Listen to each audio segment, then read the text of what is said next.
En este sentido, bueno, vamos a presentar a Silvia, ¿sí? Antes que comience su disertación. Silvia es magíster en Historia, docente titular de grado y posgrado en la UNLAM, en la USAL, Universidad Nacional de la Defensa, y el título superior del profesorado doctor Joaquín B. González, aquí en la Ciudad de Buenos Aires. Ha participado como docente invitada en diversas universidades latinoamericanas y europeas. Además, se ha desempeñado en actividades académicas y ha participado también de diversos foros internacionales como el Civil 20, la UNGA Conference, el Women 20, el Foro de Participación Ciudadana del UNARSUR, el Foro de Mujeres de Estambul.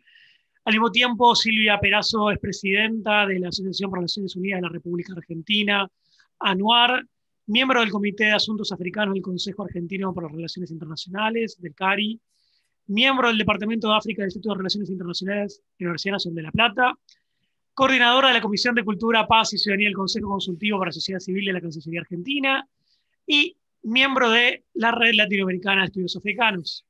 Es también autora de diversas publicaciones sobre las temáticas africanas en su conjunto.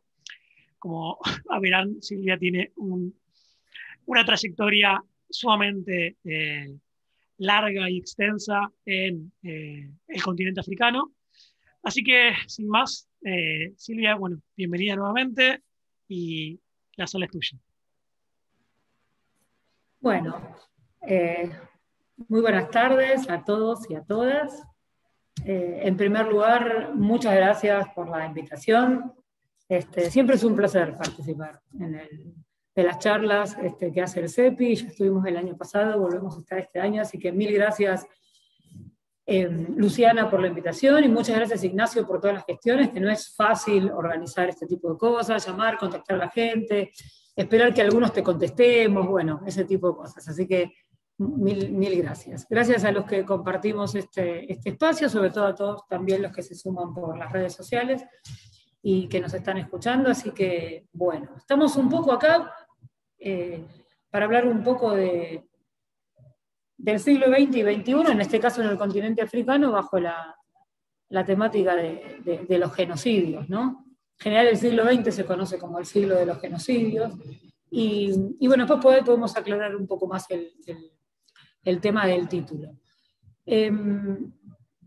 Probablemente si hablamos de los genocidios, todos nos remitimos, como dijo Luciana, a Ruanda, porque sí, realmente, ¿no? Por la magnitud, por la eficacia, ¿no? Que tuvo, por las imágenes terribles que se vieron por todos los medios internacionales, ¿no? En ese momento, en 1994, ya contábamos con gran parte de las tecnologías de la comunicación, ya habíamos visto en directo la Guerra del Golfo. Bueno, el genocidio de Ruanda no se vio en directo, porque Ruanda interesaba en ese momento bastante menos que otros escenarios, como la ex Yugoslavia, por ejemplo, como lo que estaba pasando en Medio Oriente, pero vimos, sí, las imágenes, ¿no? Todos los días veíamos las imágenes del genocidio de Ruanda, ¿no? No es el único de los genocidios de los que tendríamos que hablar, ¿no? Quizás tendríamos que empezar no del siglo XX, sino del siglo XIX, por lo menos mencionando, y por respeto a las víctimas, por lo menos mencionando dos. Si en ese momento, ¿no? No me quiero meter con la conceptualización del genocidio, porque sé que ayer tuvieron una clase magistral, entonces no me voy a meter en eso, pero si en ese momento hubiera existido el término genocidio, que no existía, ¿no? Pero si hubiera existido, el caso de los Herero, en lo que hoy es Namibia, o sea, lo que sería África sudoccidental alemana, ¿no? Exterminados por los alemanes, sería un caso de genocidio, ¿no? Como, digamos, se resistieron al reparto de Berlín primero y después a la colonización en el terreno, directamente fueron exterminados. Si en ese momento hubiera existido el término, ese hubiera sido uno de los casos, ¿no? El otro caso, que es también un poco más conocido, porque se hizo más conocido sobre todo durante la primera década del siglo XX, es el caso del accionar de Leopoldo en el Congo, ¿sí? 8 millones de congoleños se murieron por la extracción primero del marfil, y después el caucho sobre todo, el caucho silvestre colgados en la cerradera de la selva del Congo. Entonces, si vuelvo a decirlo antes, si hubiera existido, probablemente también hubiéramos tenido que contarlo dentro de las barbaridades que pasaron en África durante la colonización. No sé si estoy autorizada para compartir pantalla. Si puedo compartir, les comparto. Sí. Buenísimo, porque por ahí es más, para empezar a hablar de Ruanda, después hablaremos de Darfur, después pasaremos por otros escenarios si ustedes quieren. Ustedes vayan avisándome el tiempo, porque si no, yo de esto puedo hablar 15 minutos o 5 horas, ¿no? Pero por ahí está bueno la interacción con todos los que están asistiendo y que puedan hacer comentarios o preguntas, ¿no? Y bueno, si en algún momento se llega a escuchar mal, me hacen una señal, lo que sea, y tratamos de solucionar la situación dentro de lo que se pueda, ¿no? Entonces, decíamos al principio que probablemente todos nos remitimos al genocidio ruandés cuando hablamos de esto, ¿no? Entonces, mi idea era empezar un poco por el genocidio, por todo lo que significó en sí mismo, ¿no? Y además de todo, porque en el imaginario de la gente, por las películas que hay, por los documentales que hay, porque gran parte de los sobrevivientes están vivos, ¿sí? Porque hay muchos testimonios sobre eso. A veces hay versiones como disímiles o inverosímiles acerca de qué es lo que pasó, ¿no? Y quizás si nosotros hablamos de esto, no todos saben dónde está Ruanda, ¿no? En un país ignoto del centro de África, y vamos a decir la verdad, todos conocemos Ruanda por el genocidio, porque la verdad que se hace 25 años, ¿no? 26 años, algunos nombraban este país, no sabíamos ni siquiera dónde estaba. De hecho, quien va como titular de la misión de Naciones Unidas para Ruanda, que es el general Romeo Dallaire, él se entera dónde está, pregunta dónde está, ¿no? Cuando está viajando para allá, ¿no? Pregunta si está en el centro de África. Por eso la cuestión del mapa, como para ubicarnos un poco en el centro de África, en la región de los Grandes Lagos, ¿no? Rodeado de estados que hoy por ahí conocemos un poco más, como el caso de Uganda o el caso de la República Democrática del Congo, que también de una u otra forma van a estar vinculados en esta historia que contamos hoy, ¿no? Si hablamos de Ruanda, lo más probable es que todo el mundo hable de Hutus y Tutsis y de un conflicto étnico, ¿no? Entonces, yo quisiera empezar hablando dos palabras de esto. En primer lugar, los Hutus y los Tutsis existen, ¿no? Eso de por sí. Hay un sustrato étnico, ¿no? Son identidades, comparten el suelo ruandés no desde hace 100 años, desde hace 400 mínimamente, ¿no? Es más, la palabra Tutsi es un etnónimo, ¿sí? Con el que se designaban a sí mismos un grupo de pobladores que se decían tenedores de ganado, ¿sí? En cambio, los Hutus no es un etnónimo, no hace lugar, no remite, ¿no? a una etnia, sino que remite a una condición social, que es la de ser servidor de, ¿no? Todos aquellos que no tenían ganado eran servidores de, ¿sí? Y esos son los Hutus. Entonces era un término despectivo, absolutamente despectivo, digamos que significaba a todos aquellos que no tenían tierras, no tenían ganado, trabajaban para otro, pagaban impuestos y no formaban parte del ejército, ¿sí? Entonces no son etnias, ¿sí? Son identidades, de hecho que no es lo mismo, además. Despectivamente los europeos lo llamaron etnias, cuando hoy en día también ni siquiera podemos hacer una clara distinción entre lo que es una nación y lo que es una etnia. Porque si tuviéramos la posibilidad de hablar acá y de intercambiar opiniones, van a ver que digamos, son muy parecidas las características de lo que es una etnia con lo que es una nación, ¿no? Entonces, digamos, el mote a veces despectivo de conflicto étnico le quita, ¿no?, la gravedad de la situación. Es mucho más que un conflicto étnico, porque la verdad es que Hutus y Tutsis no estuvieron peleándose los 500 años que compartieron el escenario. Entonces deben haber pasado otras cosas, además, ¿no? Siempre nosotros pensamos, y más si estamos en el centro de África, bueno, acá hay otras dinámicas, los recursos, ¿no? Los diamantes, el oro. No, Ruanda no tiene ni diamante, ni oro, ni coltán, no tiene recursos, vive del té y del café, en ese momento y ahora. ¿Sí? Son otras dinámicas vinculadas al poder, sobre todo, ¿no? Ahí abajo a la derecha, digamos, de lo que ustedes están viendo, habla sobre la concentración de poder y el privilegio. Y en realidad, a mi modo de ver, ¿no? Hace 20 años que estudio Ruanda, pasa por ahí el tema del genocidio, ¿no? Estas dos identidades, Hutus y Tutsis, tienen élites que buscan hasta hoy, con eso terminaremos nuestra charla, hasta hoy, concentrar el poder en sí mismos, en esa élite, no en todos los Hutus y no en todos los Tutsis, ¿no? Concentrarlo en esa élite y no compartirlo ni con los propios ni con los ajenos, ¿no? Durante el siglo XIX, todo el poder, los privilegios, la tierra, el ejército, la monarquía, los cargos y demás, estaban concentrados en los Tutsis. En el medio, para que lleguen los Hutus al poder, digamos, van a pasar los belgas.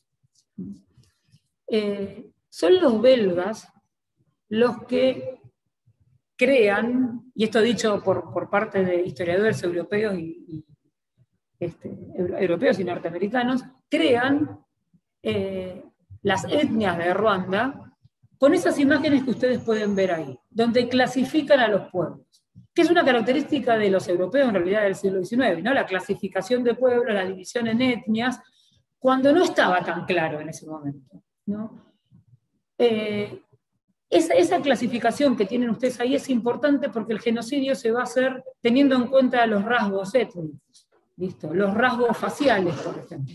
Las dos primeras filas son los que ellos denominaron Tutsis, ¿sí? Con determinadas características faciales, y las dos que están hacia el final clasificaron quienes iban a ser los Hutus. Unos más africanos que otros, unos más negros que otros, ¿no?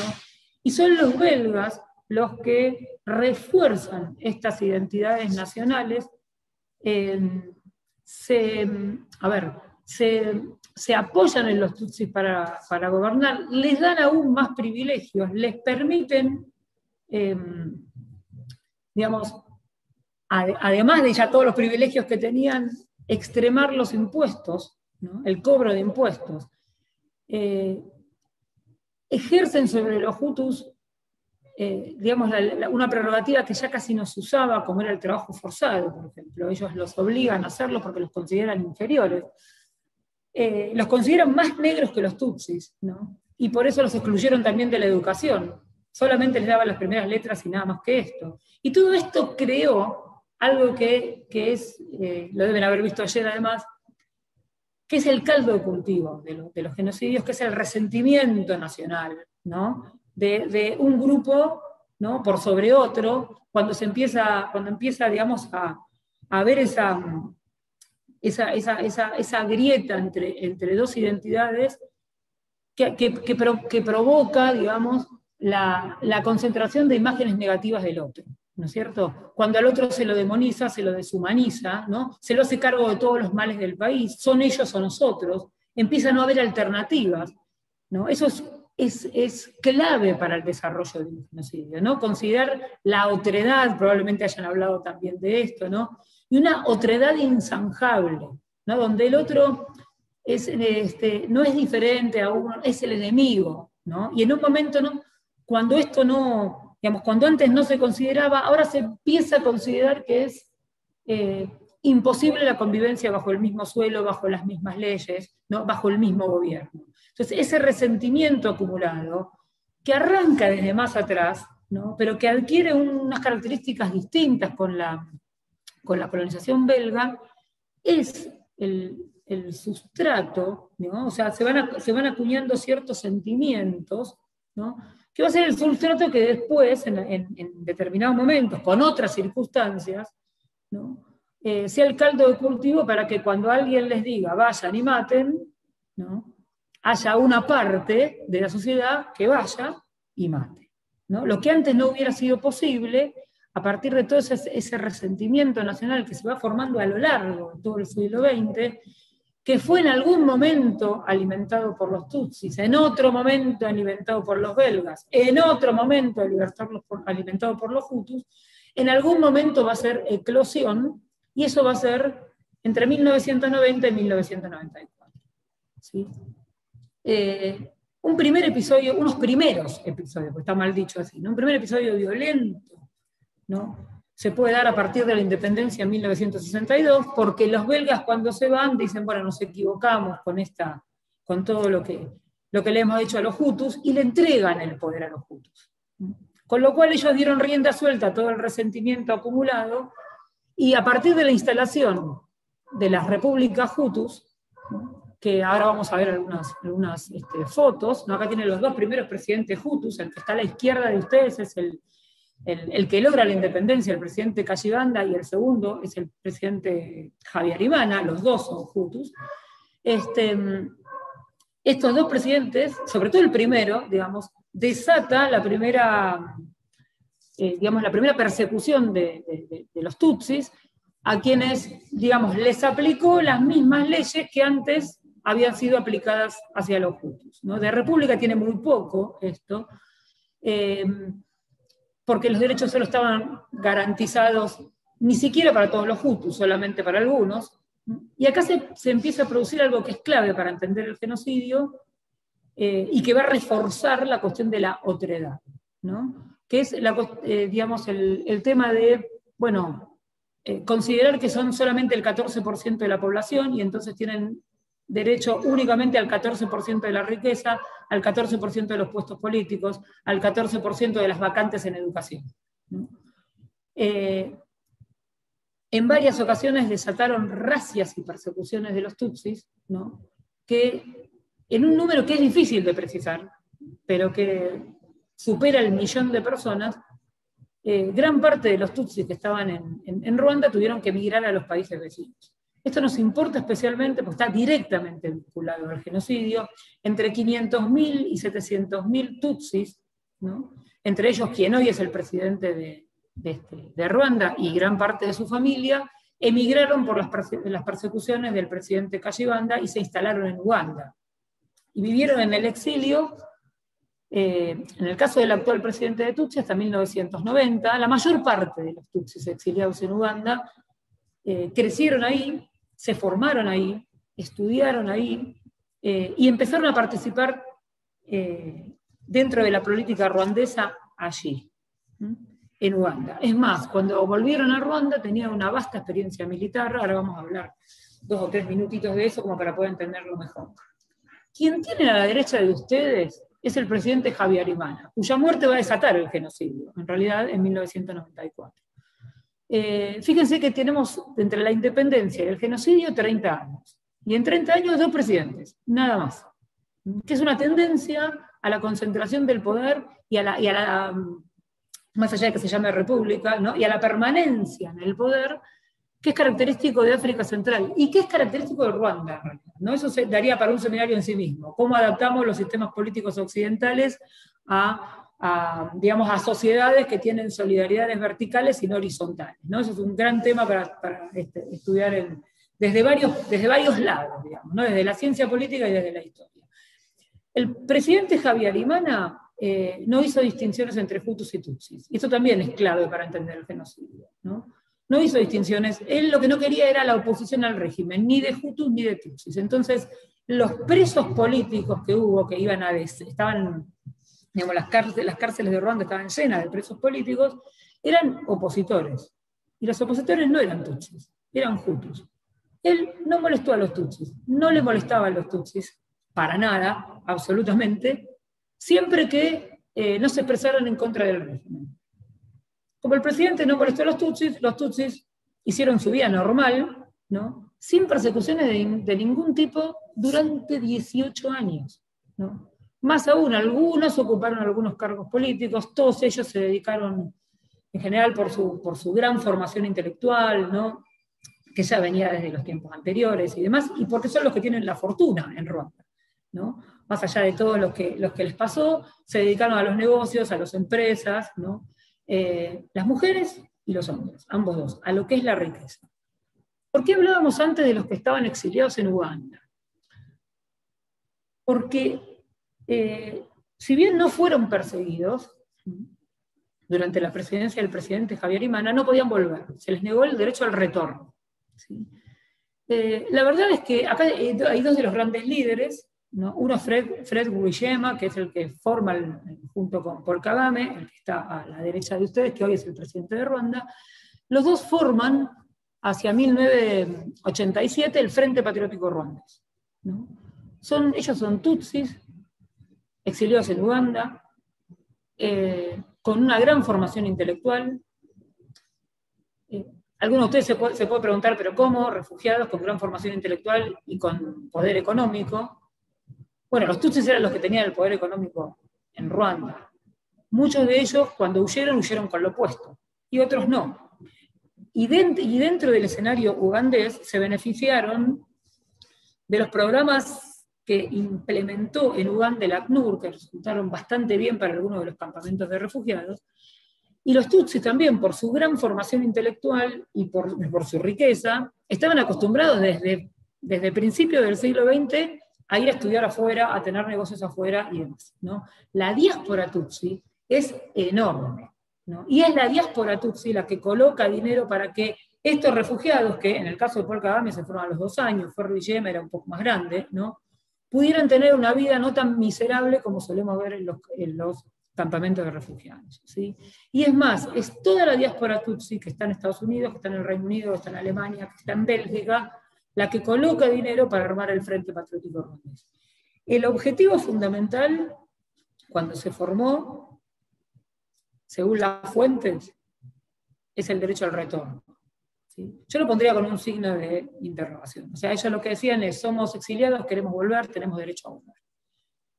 Admítannos en el territorio. Ahí está parte de nuestra familia, ahí está nuestra historia, somos de ahí, ¿no? Y somos tutsis.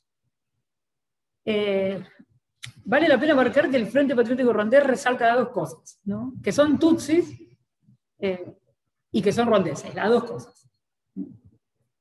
Y vale la pena también remarcarlo por lo que va a pasar luego. Pero también es verdad que el Frente tuvo, y sobre todo todos los ruandeses, tuvieron un enorme entrenamiento militar en Uganda porque participaron de todas las luchas que llevó al poder, primero las luchas en contra de Idi Amin, ¿no? Y después en todas las luchas internas que llevaron al poder al actual presidente de Uganda, que es Yoweri Museveni, amigo personal del presidente ugandés. Y crearon mucho, se hablaba, en Uganda los ugandeses hablaban de la mafia tutsi, porque tenían cargos, tenían dinero, tenían pensiones, y muchas veces vivían mucho mejor que los ugandeses. En algún momento le hicieron, la gente, ¿no? El pueblo le hace un planteo, manifestaciones al presidente de Uganda para que se saque de encima a los tutsis, y entonces, no teniendo lugar en Uganda y no pudiendo volver a Ruanda, el Frente Patriótico Ruandés, con la ayuda del Estado ruandés, eso es grave, es serio, se hizo cuando los 2 presidentes estaban en la apertura de la Asamblea General de Naciones Unidas, se provoca la invasión del Frente Patriótico Ruandés a Ruanda, reclamando en un principio el derecho al retorno. Con esto de inicio la guerra civil. No se entiende el genocidio sin la guerra civil, ¿no? Hace tiempo acá que ya no estamos hablando ni de odios étnicos, ni ni mal ni bien. Estamos hablando de otras cosas, ¿no? Estamos hablando de un presidente que concentra el poder y que no quiere ni compartirlo con la oposición hutu, ni compartirlo con los tutsis. Y estamos hablando de un grupo armado, ¿no? De ruandeses que ingresan a Ruanda para volver a sentarse en el territorio, pero que además van a pedir mucho más que eso. A partir de eso se inicia un periodo de 4 años, donde la estrategia oficial, ahí lo que ven en la foto, la que está más arriba es el presidente Habyarimana, fíjense que es relativamente joven, al lado del presidente Mitterrand, que es el gran apoyo de los hutus, ¿no? Y ahí empieza el involucramiento, que ya viene de antes en realidad, de Francia en las dinámicas del genocidio, ¿no?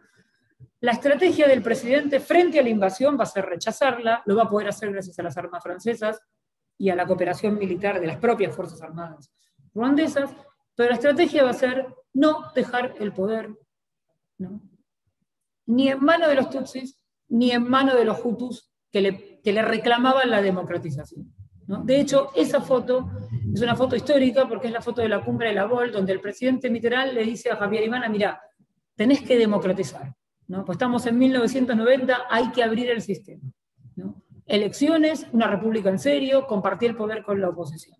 Y el presidente lo que no quiere hacer es ninguna de las dos cosas, ¿no? Ni compartir el poder con los tutsis, ni compartir el poder con los hutus genocidas. A partir de eso desarrolla toda una estrategia, es larguísimo hablar de esto, pero que incluyó de todo. Primero, el armado de brazos armados, ¿sí?, hoy le diríamos fuerzas paramilitares, ¿no?, con el objetivo de, ya que los tutsis habían invadido, usar a los tutsis como chivo expiatorio, ¿no? Se lanzó toda una campaña a partir de los medios de comunicación demonizando a los tutsis, diciendo que volvían otra vez para imponer la monarquía, ¿no?, para quedarse con los hijos de los hutus, para no compartir el poder, para desollarlos vivos como habían hecho en el siglo XVIII, XIX, XX, muchas de esas cuestiones inventadas, que no eran serias, ¿no?, pero con el objetivo de volver a crear el tema de la otredad, de la que ya no habíamos hablado durante 20 y pico de años. Pero se vuelve a retomar eso, ¿sí? Un grupo que es lo que ahí figura como los Akazu, era un grupo supremacista hutu. Por ahí ayer hayan hablado también de que en general los genocidios siempre se desatan porque una facción considera, ¿no?, tiene esa cuestión supremacista, y siempre la cuestión de la raza está de una u otra forma metida, de la raza, de la discriminación, de que el otro distinto siempre está metido, ¿no?, dentro de las dinámicas de los genocidios. Acá también pasó, pero no es innato de la sociedad ruandesa. Se usó el odio entre hutus y tutsis, o el resquemor, ¿no?, o los problemas entre ellos, cuando le vino bien a las élites, digamos, como para expresarlo de alguna forma. Se hizo toda una propaganda por parte de los medios de comunicación, donde todos los días se denostaba a los tutsis y a los hutus que no eran del partido del presidente. Se manejaron los medios de comunicación para eso. Se empezaron a hacer pogroms, ¿listo?, ensayos de matanza de tutsis, un día en una ciudad, otro día en la otra, otro día en la otra, ¿no? Y cuando había que justificarlo se decía, ven, lo que pasa es que vino, invadió el Frente Patriótico Ruandés y vienen por nosotros, ¿no? Lo hacemos como una cuestión de autodefensa, ¿sí? Lo hacemos porque son ellos o nosotros, ¿no? Uno de los dos va a poder sobrevivir y no todos. Por supuesto se involucraron en un enorme tráfico de armas, se boicotearon los acuerdos de paz que se hicieron por parte de Naciones Unidas, que es verdad que los acuerdos de paz no estaban bien armados, pero digamos, se hizo todo lo posible como para que no se implementara. Se boicoteó a la misión de Naciones Unidas que se mandó hacia allá, y cada vez empezó a haber una espiral de violencia cotidiana, donde estos grupos paramilitares iban cazando, entre comillas, tutsis, haciendo un ensayo de lo que luego iba a ser el ensayo mayor, que fue precisamente el genocidio. Por parte del Frente Patriótico Ruandés pasa algo por el estilo, ¿no? Ellos cuando invadieron al principio fueron rechazados, pero no podían volver a Uganda. Entonces se instalaron en una región, hicieron constantes incursiones en el territorio, fueron ocupando, por ejemplo, toda la provincia del norte.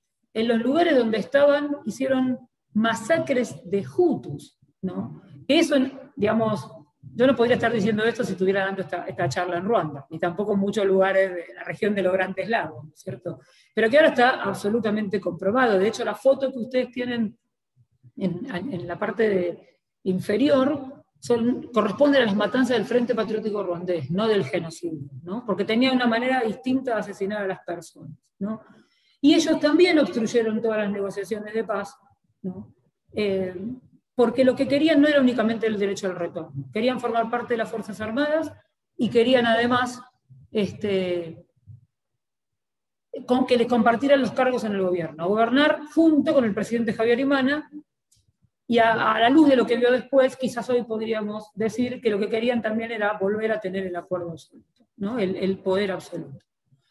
Estos acuerdos nunca se pudieron implementar, la violencia fue en aumento, ¿no? Y finalmente, entre las milicias armadas, la distribución de armas, la compra de machetes, es verdad que Ruanda compró 531.000 machetes en forma casi inexplicable, de manera que cada uno, digamos, 1 de cada 4 de la población económicamente activa masculina podía tener un machete. La falta de implementación de los acuerdos y la violencia cotidiana que Naciones Unidas vio y no hizo nada por paralización del Consejo de Seguridad, y eso en general porque había simpatías contrarias, ¿no? Francia estaba del lado de los Hutus, ¿no? Estados Unidos le gustaban bastante más los Tutsis, por otro lado, pero en realidad porque importaban más otros escenarios y no el escenario ruandés, eso también es una realidad. No vieron que esta violencia no tenía, ¿no? Marcha atrás, y acá tomo lo que dijo Luciana antes, ¿no? Se pueden prevenir porque, digamos, en realidad para poder entender el genocidio ruandés hay que hablar 5 horas de la guerra civil. Las señales estaban, se veía qué era lo que iba a pasar, ¿no? En general se suelen prever porque también hay un componente estatal, entonces se puede, con todos los mecanismos que hoy tenemos, ¿no? Se puede incidir sobre el Estado. Bueno, acá no se vio, no se quiso ver, no se le prestó atención. Finalmente, el 6 de abril se hace un atentado al avión que conducía a los 2 presidentes, a Habyarimana por Ruanda y al presidente de Burundi. Ese atentado es el que desata el genocidio, y no sabemos quién lo hizo. Yo hace 20 años que estoy estudiando esto, y llama el teléfono fijo. Es increíble que llame el teléfono fijo en una casa, pero si lo escuchan ahí, bueno, alguno lo atenderá, supongo que en mi casa. Digamos, en estas circunstancias, quizás podríamos saber mucho más del genocidio si hubiéramos sabido quién de los dos lo hizo, ¿no? Si fueron los Akazu del presidente Habyarimana, ¿no? Si fue el Frente Patriótico Ruandés, en fin. El atentado dio pie a que bandas de enardecidos Hutus salieron a vengar la muerte de su presidente. De uno y otro lado hubo acusaciones cruzadas. Para nada fue un genocidio popular. El genocidio popular no existe, se lo deben haber visto ayer también. No hablamos de genocidios populares, en todo caso hablamos de la utilización de la gente para determinadas cuestiones, ¿no? Todo el proceso preparatorio se hizo durante la etapa previa. Incluyó no solamente lo que dijimos de los medios de comunicación, sino campos de entrenamiento, enseñanza para la utilización de armas. No se usaron armas de destrucción masiva, se usaron armas de fuego y los machetes. Naciones Unidas recibió en enero, o sea, 3 meses antes del genocidio, recibió una alerta por parte de un informante que les dijo que él estaba a cargo de un centro de entrenamiento que era capaz de matar 1.000 tutsis en 20 minutos. ¿No? Ese reporte llegó a Naciones Unidas y fue absolutamente desoído. Durante esos 4 años se gestaron las condiciones como para poder hacer retenes y encerrar a los tutsis, a los blancos y demás. 40 minutos después del atentado del presidente, la ciudad de Kigali se poblaba de retenes, y el país se poblaba de retenes, y las vías de escape fueron prácticamente imposibles. ¿Quiénes hicieron el genocidio? Bueno, el Estado, primero, ¿no? Está organizado y dirigido por el Estado, por todos los cuadros administrativos, con un grado de eficacia pocas veces vista, que, digamos, tiene un grado es el genocidio más grande de la historia por el grado de eficacia, digamos, ¿no? 850.000 personas, que en realidad es un número estimativo, por supuesto, ¿no? En 6 semanas, el grueso de ellas en 6 semanas, en general, digamos, en términos globales, en 3 meses, con un ratio de más de 10.000 personas por día, 1.200 personas por hora, donde participaron todos los cuadros del Estado, las Fuerzas Armadas del Estado, todas las milicias armadas, y la población civil. De la población civil varía, ¿no? Cuando yo estudiaba esto hace 20 años, se decía que el 80% de los hutus mayores de 18 años estaban implicados en el genocidio. Hoy sabemos que no es verdad eso, ¿sí? Hoy sabemos que la participación fue muchísimo menos, pero que había que mostrar como que el genocidio era un estallido popular, por eso los machetes, y que esto había sido en venganza de la muerte del presidente. Hoy sabemos que hubo preparación, no sé si como para decir que es verdad lo del plan del genocidio. El plan del genocidio, de que esto estaba absolutamente planificado, meticulosamente planeado y demás, no tiene mucho asidero. De hecho, yo no tengo fuentes históricas como para mostrar que esto haya sido así, pero sí podemos decir que, digamos, si no hay un plan del genocidio, hubo etapas que estaban planificadas y que, digamos, que fue contingente, es decir, que se esperó y que cuando se vio que sí o sí la comunidad internacional y la situación de Ruanda daba para compartir el poder, porque ya no se podía esperar más, con los hutus moderados y con los tutsis, se optó un grupo, ¿no? del extremismo hutu, de estos supremacistas hutus, optó por la solución final, ¿no? Que había sido anunciada ya por los medios de comunicación. El genocidio se acaba cuando el Frente Patriótico Ruandés logra entrar a Kigali 3 meses después que empiece el genocidio, el 4 de julio de 1994. Yo me resisto a creer que son los que terminaron con el genocidio. A ver, sí, son los que le ponen punto final al genocidio, es verdad. De ahí a que hayan sido los liberadores, creo que no. El Frente estaba en Kigali cuando estalló el genocidio. E hizo poco y nada para poder frenar lo que le pasaba a sus connacionales, digamos, para decirlo así, ¿no? A los que les pasaba a los otros tutsis. De hecho, se embarcó durante el genocidio en masacres generalizadas a la población hutu, de la que nadie habla, ¿no? Se empezó a hablar a partir del 2018 respecto a esto. Para la comunidad internacional, el jefe en ese momento del Frente Patriótico Ruandés es quien frena el genocidio, ¿sí? Y a partir de ahí empezó a ser el estadista de Ruanda, y se hizo con el poder absoluto en Ruanda, que detenta hasta hoy, ¿sí?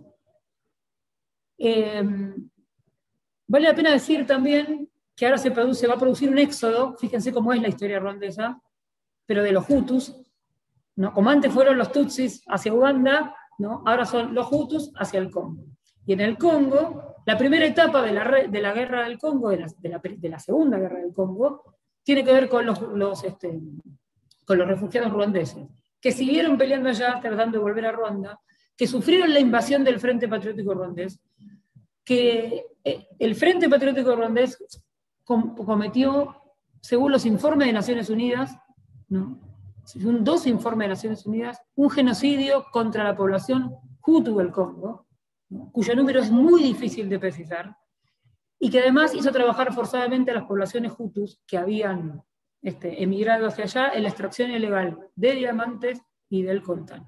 Gran parte del renacimiento económico de Ruanda, que es verdad que es uno de los países que más crece de África, que lleva un crecimiento sostenido, digamos, durante los últimos 20 años, es verdad todo eso, y es verdad que se debe a la administración, pero también es verdad que se hizo con los diamantes del Congo, ¿no? Y con la exportación de coltán, recursos que Ruanda no tiene, digamos, claramente no tiene. Ruanda fue exportador de diamantes y de coltán entre el 2000 y el 2008, hasta que después de presiones internacionales lograron que Kagame y el Frente Patriótico Ruandés abandonaran el territorio, ¿no? Ruanda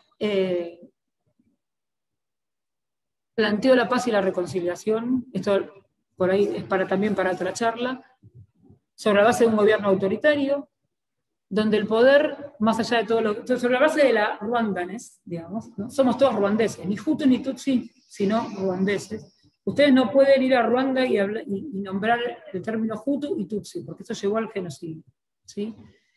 Sin embargo, todos los cargos políticos, todas las oportunidades económicas, sobre el esquema de la meritocracia, recayeron en los tutsis, mientras los hutus, más allá del crecimiento económico, siguen estando excluidos como estaban antes de la colonización. Miren lo que les estoy diciendo.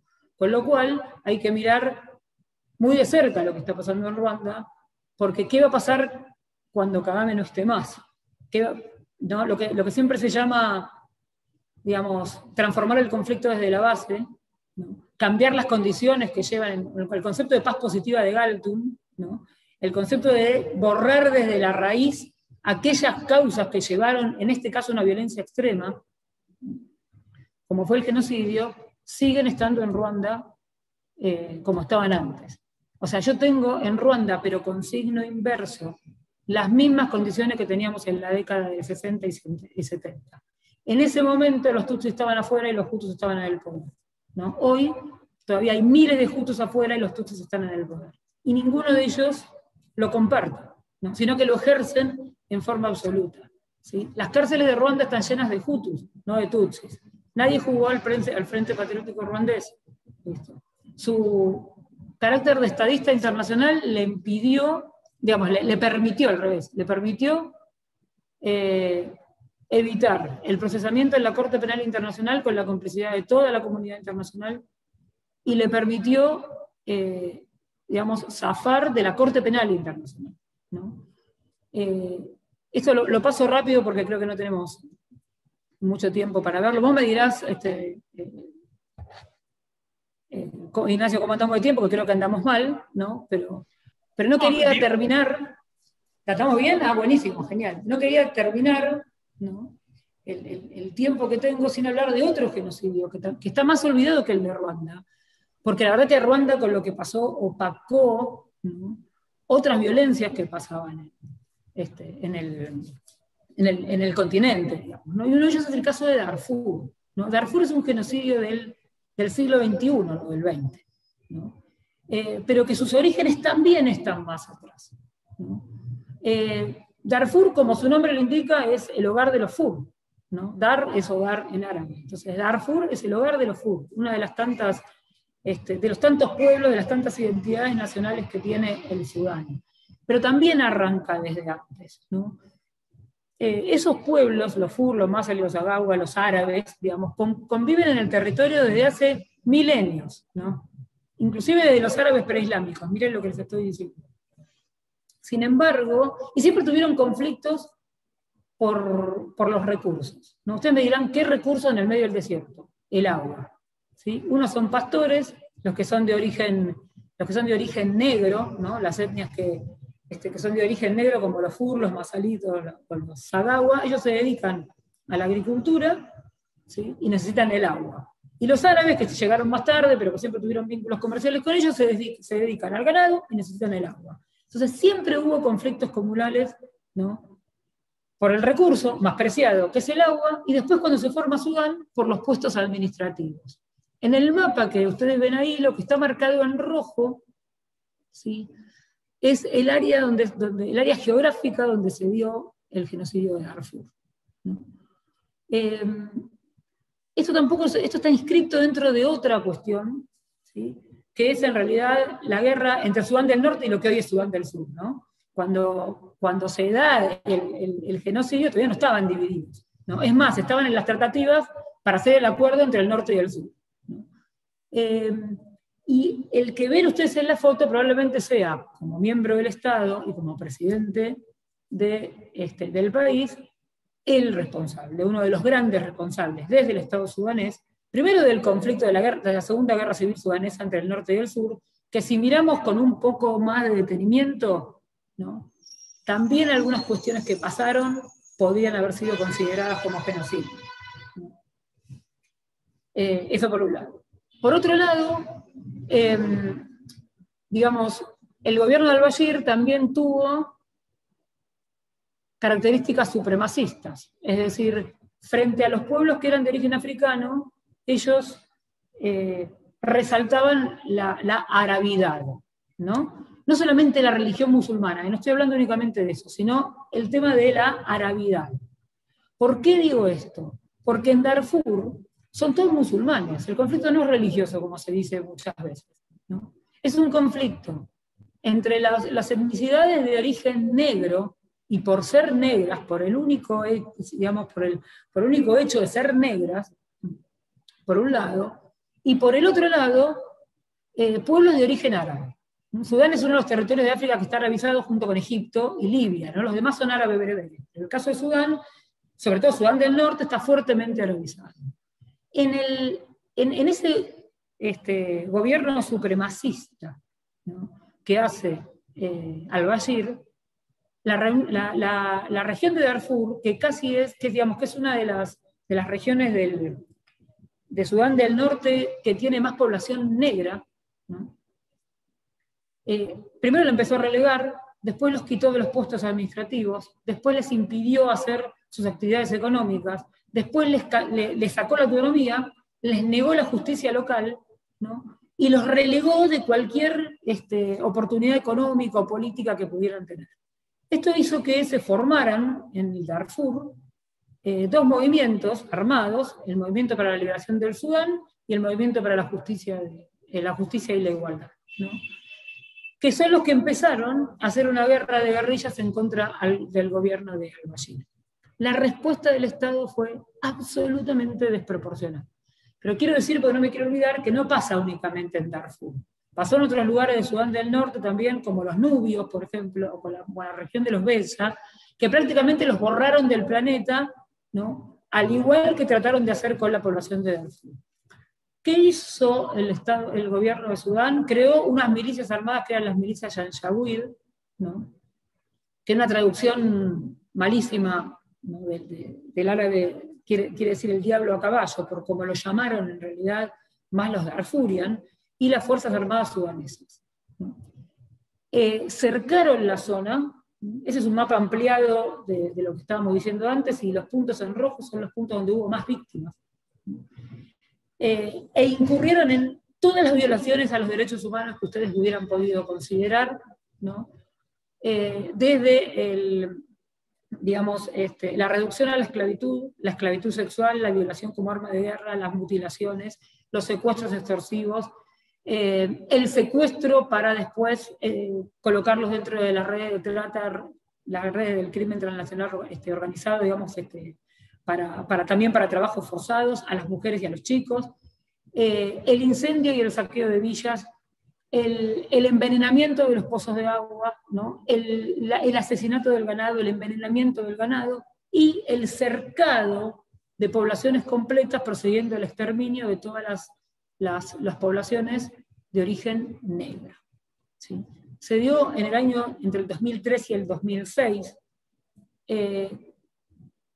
con muchas tratativas de paz, ¿no?, frustradas de Naciones Unidas y de la Unión Africana, con aliados internacionales, ¿no? Los sudaneses tenían como aliado a China, porque son quienes explotan el petróleo, así como los hutus tenían a Francia y los tutsis tenían al Reino Unido, ¿no?, y nadie defendió a Darfur, digamos. Las cifras son diversas, digamos. No tenemos por ahí no tenemos muchos datos fehacientes de eso. Se habla de 300.000 víctimas, ¿no?, 2,5 millones de desplazados, y la destrucción absoluta del pobre ecosistema. Está mal decir esto, pero en realidad cuando el agua escasea, tenerla envenenada es un enorme problema. Y con poblaciones que viven de una agricultura de subsistencia y del ganado también. Y finalmente se llegó, digamos, al final de esto, no al final, digamos, un inicio del camino, ¿no?, hacia la paz, que todavía estamos recorriendo, a partir del Acuerdo General de Paz de Darfur, ¿no?, que indicó el cese de actividades. Lo hizo, digamos, la Unión Africana tuvo un papel decisivo en esto, junto a Naciones Unidas, digamos, avaló el cese de hostilidades, el gobierno compartido, ¿no?, obligó al gobierno sudanés a manejarse con las reglas del Estado de Derecho, lo obligó al desarme de las milicias Janjaweed, estipuló un referéndum para el 2010 para que los darfurian eligieran si querían formar parte de Sudán o no, digamos. Y es un camino en el que aún estamos, ¿no? Costó desarmar a las milicias Janjaweed, todos se comprometieron también a no tener aliados externos, porque los darfurian habían recurrido a Chad. Bueno, habrán visto lo que pasó la semana pasada con el gobierno de Chad, bueno, el mismo gobierno de Chad, el que estaba en ese momento, y la idea era evitar que estados como la Libia de Gaddafi en ese momento, o Chad, intervinieran de una u otra forma en el conflicto. Hoy en día sigue habiendo todavía más de 200.000 refugiados en las condiciones más precarias que ustedes pueden ver, ¿no? Y con otro conflicto en stand-by, como es el conflicto de Sudán del Sur, que no está tanto en stand-by porque va y viene, digamos, con distintas características. La pobreza estructural, digamos, que es también el trasfondo político y social, ¿no?, que tiene que ver con esa región, no se ha superado. El acuerdo se ha cumplido a medias, y hay una marca, ¿no?, muy profunda en esa región y en esas poblaciones que tampoco se ha zanjado, y que tiene que ver, entre otras cuestiones, con esa enemistad, ¿no?, que hizo que convivieran durante milenios, y que con un gobierno supremacista, de alguna u otra forma, volviendo y recurriendo otra vez a la otredad, digamos, usó en su propio beneficio también para concentrar el poder. Y únicamente como cierre, vos me dirás, Ignacio, después yo no veo las preguntas, no veo nada, ¿no? Cuando estoy compartiendo no veo nada. Puedo ver el chat, digamos, después lo veo, pero vos me dirás si hay otras preguntas u otras acotaciones en Facebook. Yo quisiera hacer un comentario, nada más que para cerrar, que por ahí no coinciden conmigo, puede ser. Yo tuve cuando me mandaron el flyer, tuve como algunas objeciones al título, ¿no? Creo que decía algo así como, recordémelo, Ignacio, era un continente disputado marcado por la violencia, algo así, ¿no? Sí, algo por ahí andaba, sí, flyer. Lo de disputado, 100% de acuerdo, en todo sentido, desde la colonización hasta la guerra por los recursos, ¿no? Ya está. Pero respecto al caso de la violencia y del genocidio, yo creo que eso es medio despectivo para África. Y creo que, no porque no la haya habido, creo que en África no hubo ni más ni menos violencia que lo que hubo en el siglo XX en el resto de los continentes, ¿no? Si yo pienso solamente en Europa, ¿no?, en el siglo XX pasamos por un genocidio de 2 guerras mundiales, sin hablar por otro tipo de represiones, ¿no? La guerra, digamos, sin hablar de la guerra civil española, o sea, sin entrar a ahondar, digamos, continente récord en guerra, ¿no? Los padres de la democracia, de la república, del power sharing y demás, es el continente récord en guerra. Si hablo de Medio Oriente, solamente el conflicto de Israel y Palestina, ¿no? Fíjense lo que fue el tema de la violencia. Y sin contar también que podríamos quizás hablar de un genocidio, eso, yo no soy experta en eso, pero lo veo en publicaciones respecto del genocidio, con respecto a los crímenes de Israel en Jenin, en la localidad de Jenin, lo pidió Kofi Annan, eso, ¿no? Si hablamos del continente asiático en el siglo XX, solamente las matanzas de los japoneses en Manchuria habría que considerar, ¿no? Sé que ustedes van a hablar mañana del Khmer Rojo, me parece, ¿no? O de Birmania, bueno, sí, ¿no? En fin, entre las guerras indo-pakistaníes y todo, creo que el siglo XX es, para los que hacemos historia, uno de los siglos más violentos, para no decir el más violento de la historia de la humanidad, ¿no? El siglo de los genocidios y de las violencias extremas, de todo tipo, ¿no? Donde ustedes ven todos los crímenes, ¿no? Del crimen de guerra, el crimen de lesa humanidad, ¿no? El genocidio, por supuesto, todas las violencias extremas juntas, y no estamos hablando de Latinoamérica, marcados por los golpes militares, quizás por un genocidio en la represión al pueblo maya por parte del gobierno militar de Guatemala, o sea, hay mucho por decir, ¿no? Entonces, nada, eso era un comentario final como para cerrar la cuestión de que no es privativo de África, sino que lo que es terrible respecto de la violencia en el siglo XX es el siglo XX, ¿no? Así que bueno, muchísimas gracias, perdón si me extendí porque quizás... No, al contrario, Silvia, mil gracias, porque la verdad que siempre es un placer escucharte.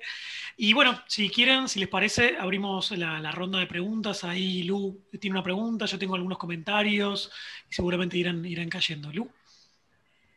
Miles de comentarios y cosas, porque obviamente estudiamos. Una de las primeras cosas que sí vos me enseñaste siempre es que cuando hablamos de África estamos hablando de 54 países, no hablamos de solo una realidad, sino que son muchas realidades. Y eso es algo que vos siempre marcás y me dejaste a mí en esa concepción, ¿no? No entender a África solo como una realidad, sino como múltiples realidades, colores, simbologías. Pero sí coincido con vos de la violencia y quiero repensar con vos de por qué desde hoy por hoy tenemos desde el sistema internacional, la Corte Penal Internacional está siendo muy criticada porque justamente es desde la Corte Penal Internacional que se hace hincapié en los genocidios y en los crímenes de lesa humanidad en África. Sí. Y eso es como, hay varias series, hay cuestiones muy interesantes para analizarlo, y es por qué nosotros seguimos insistiendo, y lo tomo, ¿no? Esto de que, ¿por qué vemos a África como siempre desde la violencia, cuando violencia es del ser humano en general? Sí. Pero también las instituciones nos marcan que hay violencia institucional sobre un continente. Y hay algunos autores que hablan de un neocolonialismo africano desde lo legal. Sí. Me parece muy interesante eso. Hay algo que ayer marcamos, que no pasa en estos conflictos, en estos genocidios que vos marcaste, que es el negacionismo. Hay uno de los últimos procesos dentro de esos procesos que integra el proceso de genocidio es la negación. La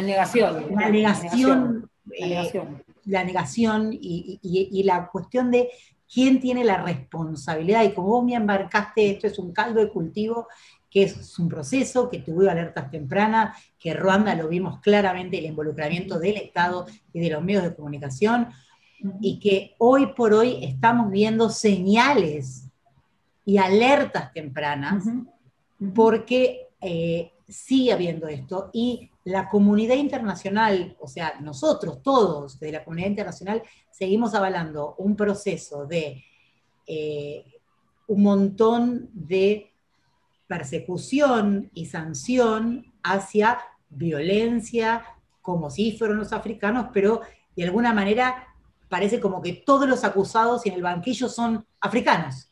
No sé si vos compartís conmigo esa percepción. Sí, 100% la comparto. A ver, dijiste tantas cosas en 3 minutos que por ahí se me pierde alguna. No, por ahí se me pierde alguna, porque en realidad lo sintetizaste brillantemente.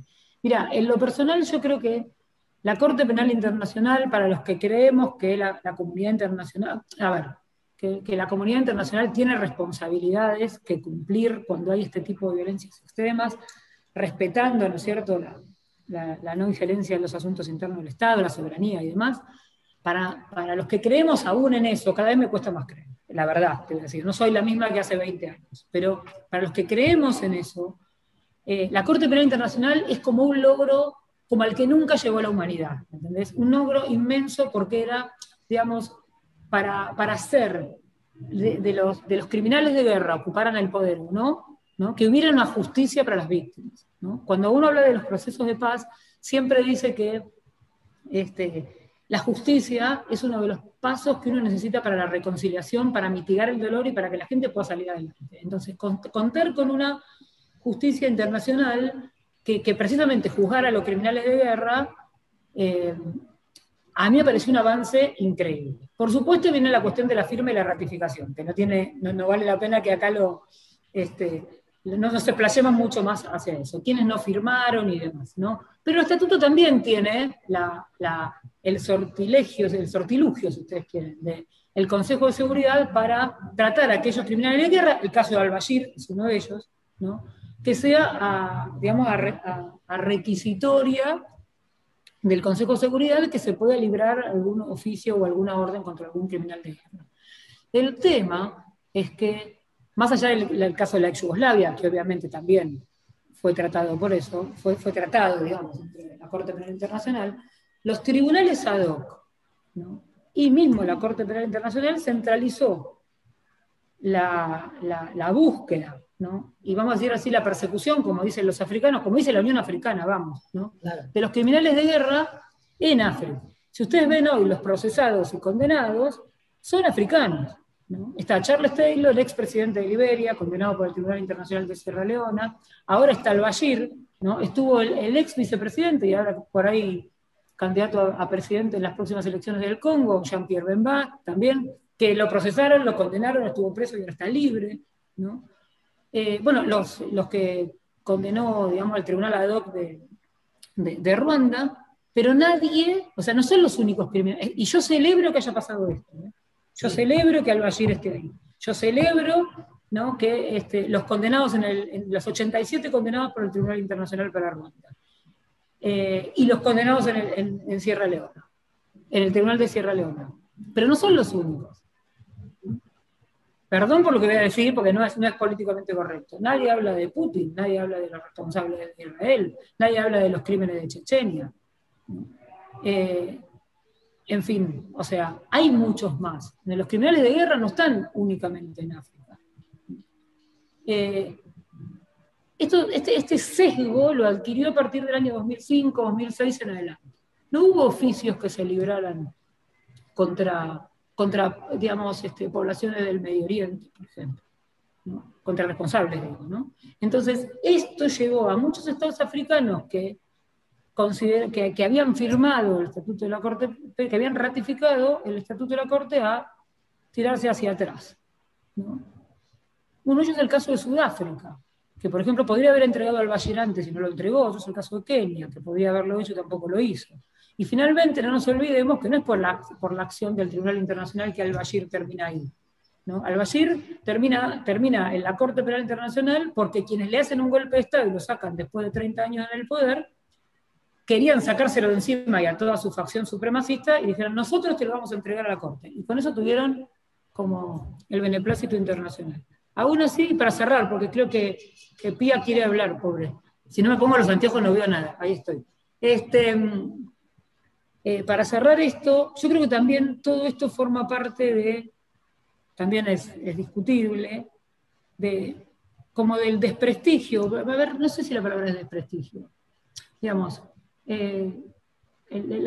sí, bueno, digamos, el poco interés que hay en los organismos internacionales, tomando a la Corte Penal Internacional como un organismo internacional, en la que los estados cada vez creen menos en estos organismos internacionales.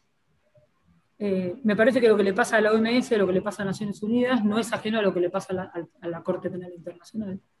Y que por ahí hay un sistema que quizás está migrando, no sé qué va a pasar en el mundo post-pandemia, pero está migrando más hacia lo que mi amigo Juan Bataleve diría la gobernanza de múltiples partes, digamos, ¿no? Y no el confiar en un organismo internacional. Y creo que este desprestigio o esta inacción también agarró a la Corte Penal Internacional, de la que nosotros tuvimos, los argentinos tuvimos un fiscal, ¿no? Luis Moreno Campo, y Carmen Argibay, si no me equivoco, estuvo en la Corte Penal Internacional. Y en la Corte Internacional para Ruanda, la jueza Inés Weinberg de Roca, que también fue la que llevó casi todas y tuvo que lidiar nada menos que con Paul Kagame, que le escatimaba toda la información, ¿no? Eso es lo que, digamos, como comentario a lo que vos dijiste, que coincido 100 con eso, ¿no? Y la imagen de Ruanda como un continente violento y demás, yo creo que viene de los tantos estereotipos que hay dando vuelta por África, que arrancan desde la colonización, y que si yo les preguntara a todos los que nos están escuchando acá y por Facebook, ¿no? Lo primero que se les pasa por la cabeza del continente africano es, bueno, lo que hemos hablado tantas veces, ¿no? la miseria, pero la miseria con las imágenes de la guerra del Biafra, porque todos nosotros nos acordamos de eso, ¿no? El hambre, la miseria, el atraso, la guerra, ¿no? Y los gobiernos que se perpetúan en el poder. Bueno, a ver, de todo eso hay en América Latina también, de todo eso hay en Medio Oriente, de todo eso hay en Oriente Medio. ¿Por qué pensar que en África hay más? Yo creo que si alguno empieza a ver la realidad del continente africano en los últimos 20 años, los últimos 15 años, se va a encontrar con que la mitad de los países africanos, vos hablaste de 54, son 54, 55 si considero el Sahara Occidental, 56 si considero Somaliland, la mitad de ellos crece más que la media de los estados latinoamericanos. Desde hace 20 años en forma sostenida. Les falta muchísimo, obviamente, porque arrancan de menos 100, no de menos 10, menos 100 arrancan, ¿no? Pero en un mundo de que ya ha dejado de ser euroatlántico y donde el comercio mundial pasa por el Pacífico y por el Índico, África está en mejores condiciones que otras regiones del planeta. Por eso China, por eso China, por eso Singapur, por eso Corea, ¿no? Por eso Rusia, Turquía, la India, van todos a África, ¿no? Europa, por supuesto, Estados Unidos, por supuesto, más vale. Entonces, esa imagen también se traslada a otras cuestiones. La democracia en África ha hecho muchísimos avances en los últimos 20 años, cuando ha retrocedido en otras regiones del planeta. ¿Falta mucho? Sí, falta muchísimo, por supuesto falta muchísimo. Son estados que tienen 50 años, ¿no? ¿Cómo estaba la Argentina cuando tenía 50 años, ¿no? de existencia independiente? Falta, sí, falta muchísimo. Y con la visión de la violencia pasa lo mismo. Nos quedamos con dos nociones, el genocidio de Ruanda, que es verdad, ¿no? Y eso no hizo más que afianzar la cuestión de las tribus, ¿no? En África hay siempre violencia porque hay tribus, hay etnias, se agarran entre ellos, los conflictos son ancestrales. Y la verdad es que no es así. O sea, no era así cuando llegaron los colonizadores europeos y no es así ahora. Eso no quiere decir que no haya conflictos armados. Sí los hay, ¿no? Pero si hubiéramos estado dando esta charla hace 25 años, yo les hubiera marcado 37 conflictos en África, ¿no? Y hoy hay 7. Entonces, no quiere decir que son pocos, no son pocos, pero hay un avance continental. Entonces, esa cuestión de los estereotipos, ¿no? Que pesan sobre África, calculo que pesan también sobre otras regiones. Yo como hablo de África lo veo desde ese momento. Hay decenas de textos escritos sobre los estereotipos en África que hacen un poco mención a todo esto de lo que hemos hablado, ¿no? Eso. Yo tengo unos comentarios, antes voy a ser bastante sintético, si le puedo pasar la palabra a María Pía. Haciendo un poco hincapié en lo que habíamos hablado ayer con Florencia, ¿no? Quería hacer énfasis en lo que dijo Silvia sobre Ruanda, donde obviamente se explayó mucho más, y después sobre Darfur, ¿no? En Ruanda lo que se ve es ese proceso que va desde la clasificación, extermina y la negación, ¿no? Y en Darfur también. Y me parece que hacer énfasis, y eso va a mi punto, en el genocidio como construcción. La construcción, que también Silvia hizo mucho hincapié, en la construcción política del otro, ¿no? Que justo tú se situás, eso en Ruanda se ve muy bien. Y posteriormente el proceso. Porque, bueno, nunca sabremos, o porque es algo muy difícil, es histórico o contrafáctico, qué hubiese pasado si Javier Imana no hubiese muerto, ¿no? Los Akasu hubiesen activado ese mecanismo que yo coincido con Silvia, que para mí el genocidio estaba planificado en tanto en cuanto con fases, ¿no? Y vieron la oportunidad. ¿Quién derribó el avión? Bueno, eso será otra discusión. Esto sí es una pregunta bastante cortita. Vos dijiste, bueno, el siglo XIX y el siglo XX, por supuesto, es el siglo de los genocidios, sobre todo el siglo XX, ¿no? Y el siglo XXI en África, ¿qué pensás? Un poco lo dijiste recién, ¿no? ¿Cómo lo veo? Mejor. Sí, pero digo, los conflictos, esos 7 conflictos armados o de violencia todavía que siguen permaneciendo. Supongo que hablarás de Somalia, Congo, Centroafricana. Bueno, no sé si subsahariana está en esa lista. Pero ¿cómo ves algún otro lugar como Ruanda hoy, con un poco todo lo que ya hemos hablado y sabremos sobre Kagame, como potencialmente una amenaza a la paz internacional? al Ya, continente? sí, entiendo lo que decís. Ustedes ayer deben haber visto los pasos, ¿no? Los 7 pasos, ¿no? Sí, sí, o 9 en este caso, porque bueno, fue 9, ese. claro, depende Sí, de sí, si sí. hay algunos que los puedes dividir o no.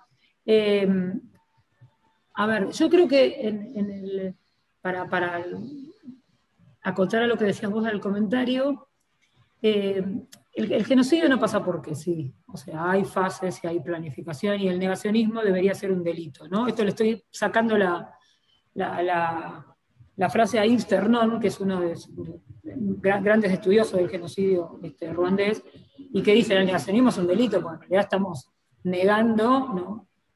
Miles de personas masacradas a partir de la violencia extrema. Pero no se necesita, yo lo que quiero decir de Ruanda es que no se necesita, o sea, el genocidio siempre tiene cierto grado de planificación. Pero una cosa es que tenga grado de planificación, otra cosa es que vos tengas el plan del genocidio, ¿no? Donde voy a, ahora hacemos esto, ahora hacemos esto, hacemos lo otro. Piensen en los genocidios. Yo por ahí no conozco, porque, digamos, la verdad que yo trabajo conflictos armados, sobre todo en África, pero en general yo no conozco genocidios populares. Siempre está el Estado, porque para tratar de borrar del mapa, o intentar borrar del mapa, una, digamos, un pueblo completo, un grupo nacional, étnico, religioso, ¿no? Y borrarlo del mapa, se necesita el Estado. ¿Sí? Entonces, ahí es donde uno dice, bueno, a ver, la burocracia participa, el ejército participa, después seguramente hay paramilitares y grupos armados, obviamente hay distintas facciones, ¿no? Entonces, qué sé yo, en ese sentido, en Ruanda podés, aunque, digamos, sin necesidad de recurrir al plan del genocidio, que es la tesis Tutsi, ¿no? Sin necesidad de recurrir a eso, vos podés explicar el genocidio de Ruanda a partir de todos los pasos y la planificación. ¿Cómo lo veo? Yo creo que en Ruanda no es verdad el tema de que no haya más diferencias nacionales, que no haya más identidades. Y creo que el gobierno con su política subraya esas identidades. Con lo cual, para los que en general hacemos resolución de conflictos, yo sigo viendo las mismas cuestiones con otras caras, con otros nombres, con un escenario invertido, pero lo que veía hace 30 años. Entonces me da cosa, porque Paul Kagame se reformó la Constitución y dijo hasta el 2034 yo voy a estar. Bueno, en el 2034, si quieren, nos juntamos y vemos qué es lo que pasa.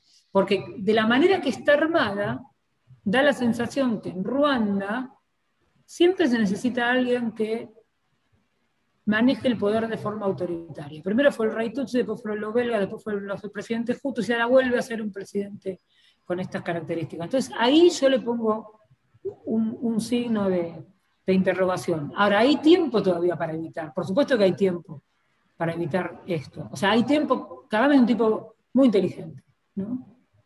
No tiene sucesor, no ha formado sucesor, o por ahí sí, no lo sabemos, no sé.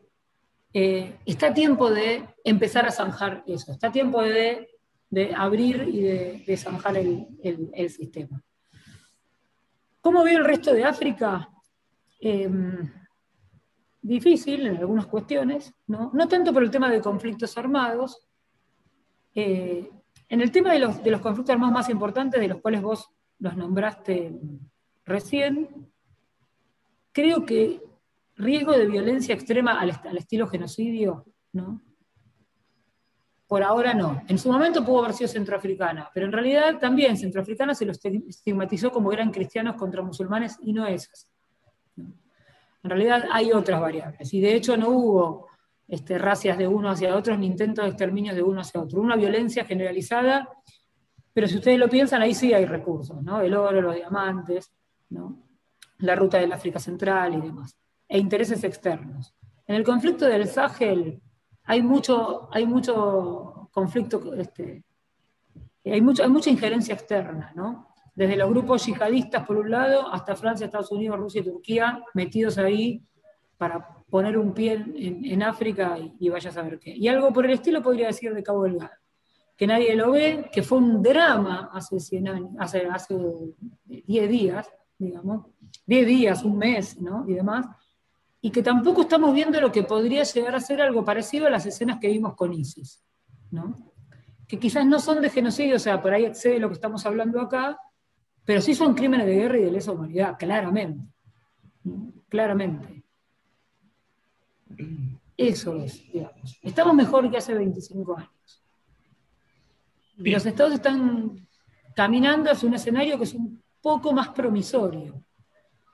Viste, los que hacemos historia, los que somos historiadores, no miramos hacia adelante. Para eso están los internacionalistas. Ustedes pueden prever todo, los politólogos, ustedes prevén hacia adelante. A mí me cuesta ir hacia adelante y prever, ¿no? Marco lo que veo y algunas constantes que me parece que se repiten y que me llama la atención.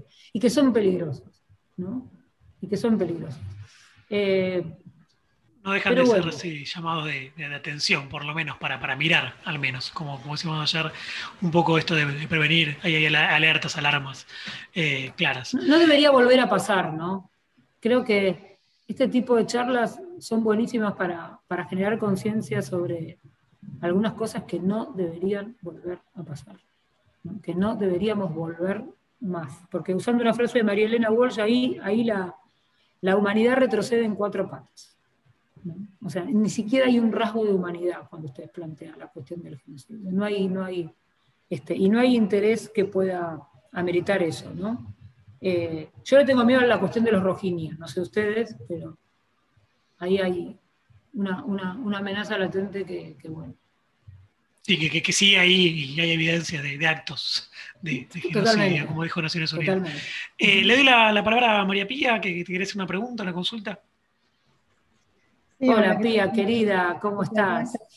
No, simplemente, y es súper cortito, quería saber vos como historiadora, ¿qué reflexión te trae el informe de la Comisión Ducler? Porque por un lado, vos tenés un Estado francés que obviamente tiene mucha relación con sus ex colonias y tiene mucha influencia, es lo que estamos viendo en la última semana con lo que pasó en el Chad, con la muerte del presidente y cuál es el rol que está jugando Francia ahí. Y lo que yo te quería es el informe por un lado, o sea, Ducler dice que es un gran especialista en genocidios, por un lado dice nosotros somos historiadores, no somos jueces, y dentro del informe tenés que hablan de una responsabilidad abrumadora por parte de Francia, sobre todo durante la operación Turquoise, y por el otro lado afirma que no hay complicidad de Francia en el tema del genocidio, cuando tenés esta alianza que vos explicaste muy bien, tenías entre Mitterrand y el presidente. Quería saber qué reflexión te trae todo el tema del informe Ducler. Mira, yo el informe, buenísima la pregunta. Yo acá no tenía tiempo y no había visto tu correo que me decía, el chat no lo había visto en realidad. Pero estaría buenísimo ver yo voy a usar la palabra complicidad, ¿no? Las complicidades internacionales que hay en torno a esto. Yo el informe no lo leí completo, leí por partes y después leí un análisis, ¿no? Pero no lo leí entero, pero me lo bajé y dije, bueno, un fin de semana lo voy a leer y viste, ya pasaron varios. Pero así como es verdad que nosotros no somos los historiadores, en realidad tratamos de reconstruir lo que pasó de la manera más objetiva posible y que no somos jueces, es verdad. Lo que pasa es que, así como dijimos que no hay genocidios populares y que siempre está, digamos, que siempre está metido el Estado, yo siempre creo que además, cuando se dan estos procesos genocidas, también hay de algunos sectores de la comunidad internacional, también hay cierta permisividad, vamos a decir, que puede ser el mirar al otro lado, ¿no? No sé, por los crímenes japoneses en Manchuria, que por ejemplo hizo desde la Sociedad de las Naciones en ese momento hasta los soviets, ¿no? O que también pasó con la Guerra Civil Española, que también miraban hacia otro lado. Digo, sin hablar de entrar en otras cosas, ¿no? En el caso ruandés, ¿no? O sea, siempre pienso que los genocidios en sí mismos tienen cierto aval de algún sector de la comunidad internacional. En el caso de Sudán, eso vino por el lado de China, ¿no? En el caso de Ruanda, vino por el lado de Francia, por supuesto. También vino por el lado de Estados Unidos, en menor medida, pero en lo que no estoy de acuerdo con el informe es que yo puedo mirar para otro lado, y otra cosa es participar, ¿no? Entonces, por eso yo hablo de complicidad. Desde la historia, ¿no? Están comprobadas varias cosas. Primero, la caja negra del avión ¿no? Está en Francia. A mí ya ello me llama la atención. Y ninguno de nosotros bueno, yo no, pero digamos, ninguno de los que quieren investigar pueden acceder a hacer un peritaje como corresponde de eso.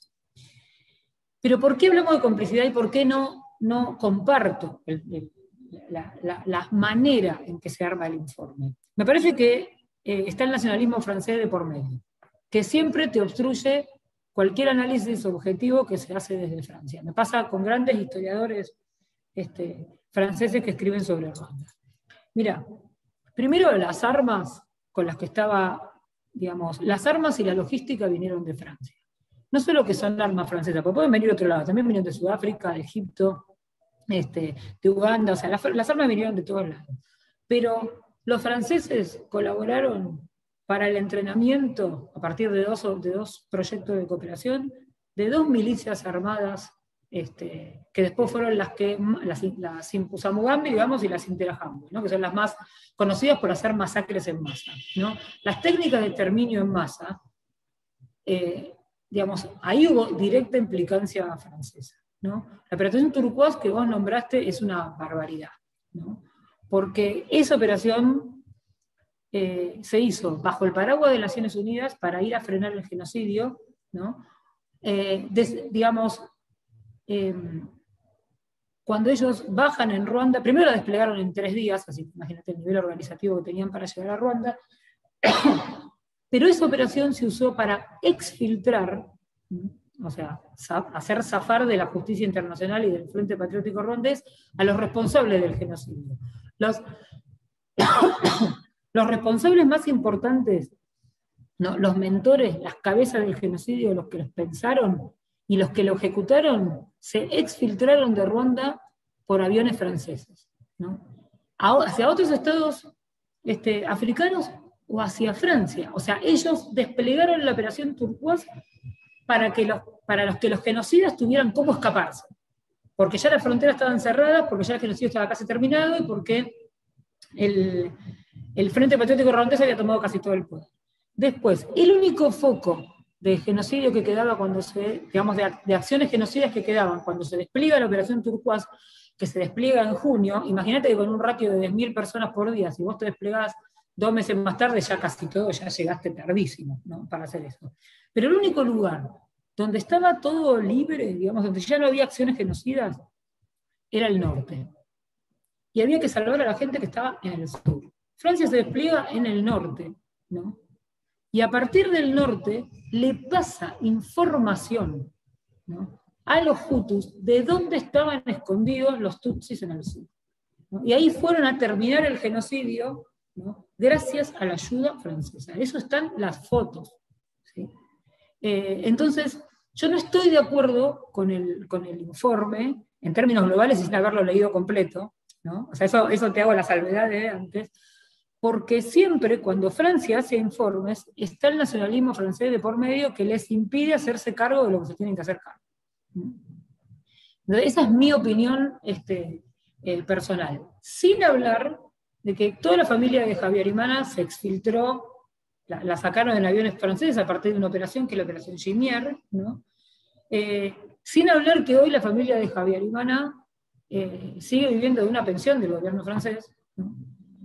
Y sin hablar de que el año pasado, al último de los grandes genocidas que le faltaba agarrar al tribunal residual, porque ya no, el Tribunal Internacional para Ruanda no está mal, pero hay un tribunal residual.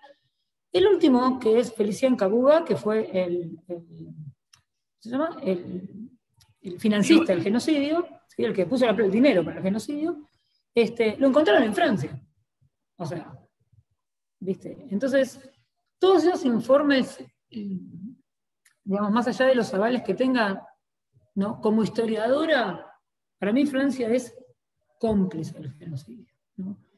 Y implica un juicio, sí, implica un juicio, pero los historiadores en general, cuando tratamos de sacar conclusiones, nos basamos en fuentes, y las fuentes están, ese es el problema. No solo las fotos, ¿no? Las cartas están todos los cables que fueron documentos desclasificados de las comunicaciones entre el presidente Mitterrand, que para algunos es el héroe de Sarajevo, digamos, y que para Francia, en el caso de Ruanda, fue nefasto, todos los cables entre el presidente Javier y Mitterrand hablan de las operaciones que iban a hacer, y hablan de las milicias, y hablan de eliminar a los tutsis con esa palabra. Entonces,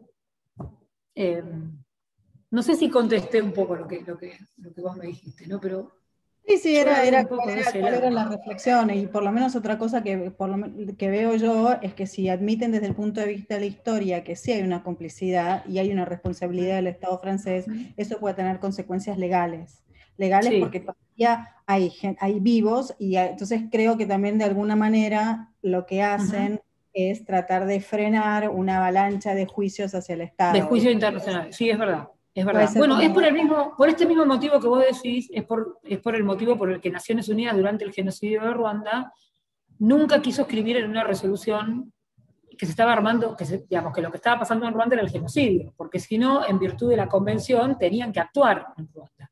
Y ninguno quería ir. Y uno de los que más, digamos, impidió la acción, digamos, de colocar el término genocidio, fue Francia, precisamente. Ahí tenés otro argumento más también, porque digamos, no solamente iban a tener que actuar, sino que después, si se descubría el tema de la complicidad, imagínate lo que iba a pasar, ¿no? De Ruanda hay solamente una resolución, digo, durante el genocidio, después hay una, por supuesto, después sí.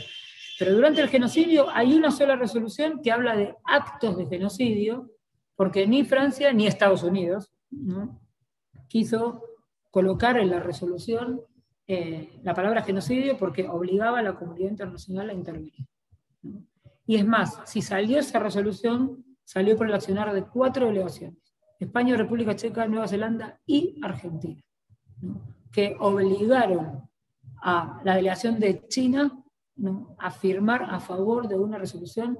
Y yo hablé varias veces con el embajador Cárdenas por esta cuestión, que era el que estaba ahí en ese momento, y Argentina, con la delegación de Nueva Zelanda, presionó diciendo que iba a ser público los documentos que involucraban como cómplices a la comunidad internacional, ¿no? Y eso fue el detonante para que el 30 de abril se sentaran y sacaran primero una declaración de presidencia y un par de días después, como 15 días después, una resolución consignando acto de genocidio, digamos. Pero precisamente por lo que vos decís, por las consecuencias legales, lo que implicaba en ese momento y lo que implicaría después.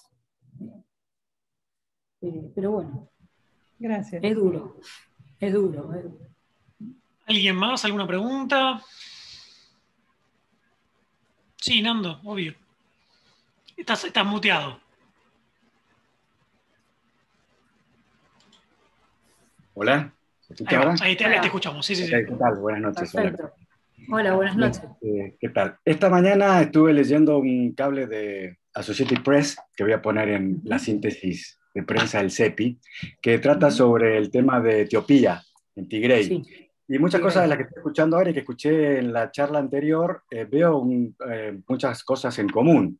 Por ejemplo, bueno, el tema de que a los tigrinos los están persiguiendo, los que están poniéndose en centros de detención, en unos ya hay más de 1.500.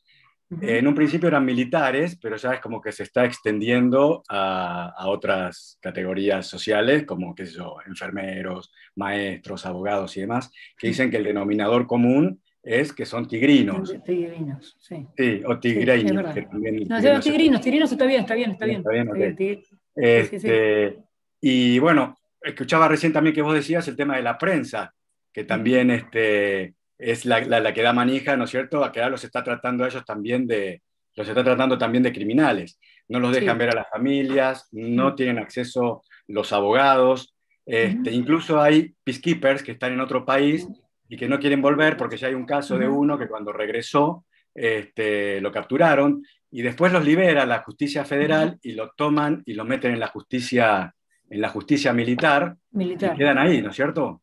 Yo digo ahora que estábamos hablando ayer con la cuestión esta de los indicios que se van dando, ¿no? Las etapas que es un genocidio, o sea, tal vez esto está lejos, pero incluso también, alguna vez vi un video sobre Ruanda, que había un general francés que dice que estaba hablando, creo que era con el presidente, y que el presidente le pedía armamento, y él le decía que le podía dar gases lacrimógenos, pero el tipo, le estaba pidiendo morteros y ametralladoras. Sí. Entonces, Y granadas, ¿qué es lo que le dieron? Las granadas, ¿qué es lo que le dieron? Sí, las granadas, ¿qué es lo que le dieron? Y el otro le decía, ¿pero cómo? ¿Para qué? Y dice, no, porque los tenemos que limpiar a todos. Y justamente el título de Associated Press hoy dice también que tienen que limpiar el interior de Tigray, que tienen que limpiarlos a todos. Entonces, no sé, me hace ruido que me parece mucha similitud y me preocupa, no sé, porque a veces decimos, si se detecta a tiempo, si no se detecta a tiempo, ¿qué se hace? Me parece que no es fácil, ¿no es cierto? No. Pero bueno, como comunidad internacional o como poder defender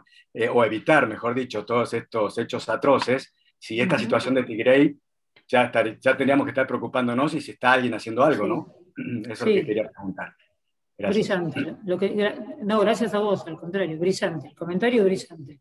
Qué bueno gente que lea sobre Etiopía, que a mí yo estoy estudiando ya hace más de 10 años la historia de Etiopía para salir del genocidio y ahora me cae esto, ¿te parece? O sea, no puedo evitar esto. Pero mira, todo lo que dijiste es verdad, lo que no sabemos es la dimensión, ¿no? Que eso es lo que...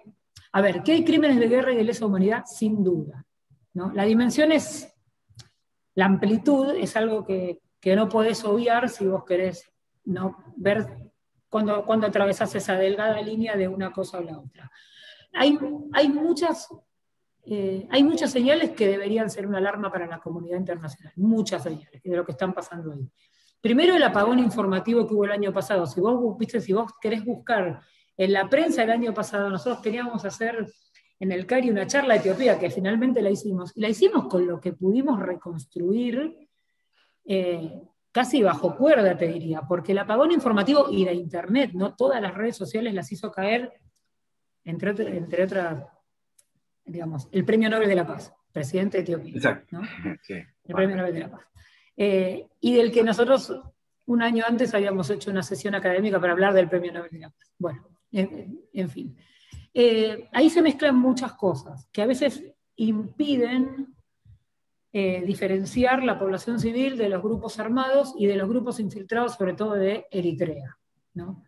Entonces, al no tener datos o sea, Eritrea aprovechó, digamos, su histórica rivalidad con Etiopía para, justo la región que está en litigio, digamos, es limítrofe con Eritrea, y entonces para infiltrar otros grupos armados, musulmanes, llevar a algunos yihadistas y otros no, para ayudar a los rebeldes tigrinos, digamos, en contra del gobierno de Etiopía. Porque si Etiopía se desintegra, digamos, a ellos les viene bien porque Eritrea está buscando más territorio desde hace mucho. Entonces, claro, al vos tener grupos, no estoy justificando, ojo, estoy tratando de explicar nada más. Al vos tener muchos grupos armados, se confunde la población civil, o sea, la población civil forma los grupos armados. No es el ejército nacional, tampoco hay un ejército nacional del Tigray, ¿no? Las Fuerzas Armadas de Eritrea te dicen, las Fuerzas Armadas de Eritrea te dicen, nosotros nunca cruzamos la frontera. Bueno, no, eso no es tan así. Pero sus grupos infiltrados sí cruzaron las fronteras. Y también aprovecharon para hacer barbaridades. Entonces, el Estado etíope dice, las barbaridades no las hicimos nosotros contra la población civil, las hicieron los eritreos infiltrados. Los eritreos dicen, nosotros no estamos en el territorio, hay grupos armados. Bueno, habrán salido de Eritrea, pero no son nuestros, no forman parte nuestra. Entonces, no es violencia institucional ni es del Estado. No sé, arréglense entre ustedes, si no tienen el monopolio del uso de la fuerza, el problema de ustedes. En el medio está toda la población tigrina que sufre todo tipo de violencia, ¿no? Hoy estaba leyendo un informe, ¿sabes que no me acuerdo de dónde es? Creo que lo saqué de The Conversation, pero en realidad ahí refritan noticias internacionales de otros lados, ¿no? Pero me voy a fijar, porque ahí habla de otras cosas que hablamos en Darfur hoy, de la venta de mujeres, la prostitución forzada, el matrimonio forzado, aprovechando el estado de indefensión, ¿no? Claro. Entonces, digamos, claramente nos tenemos que preocupar. No importa, digamos, no importa el número, si lo vamos a catalogar como genocidio o no, eso vendrá después quizás. Pero por lo poco que sabemos ya nos tendríamos que preocupar. Yo tengo una amiga en Médicos Sin Fronteras que está allá y se comunica de vez en cuando porque no tiene, digamos, ¿no? digamos, no se comunica de vez en cuando porque no tiene señal, porque bueno, el apagón informático es terrible, y ella te cuenta que las masacres, por lo menos en noviembre, diciembre, las masacres eran generalizadas en los pueblos chiquitos, ¿no? Si es por el simple hecho de ser tigrino, la verdad, no lo sé. ¿Me entendés? No lo sé. Es un conflicto que trato de seguirlo de cerca, pero necesito como más información. Acá dan los testimonios de distintos testigos, dice, que la mayoría dicen eso, ¿no es cierto? Pero de verdad, van a saber. La verdad es que no tengo dudas de eso, ¿no? Hay mucho de venganza también. Los tigrinos monopolizaron el poder en Etiopía desde que se abolió la monarquía en adelante, entonces... Que eso también pareció lo de los Tutsi y los Hutus. Claro, también, ¿no? es como que Etiopía, claro, Etiopía tiene... Sí, y más, te voy a decir algo más. Si cada vez que yo tengo que explicar conflictos armados, ustedes me dicen, cuando estén cansadas, porque yo de África puedo hablar 5 años si quieren, pero cada vez que tenemos que hablar de conflictos armados, siempre están estas disputas entre identidades, entre pueblos, naciones distintas y demás. Algunos se pregunta por qué eso. Y bueno, porque yo me tengo que ir al reparto de Berlín, ¿no?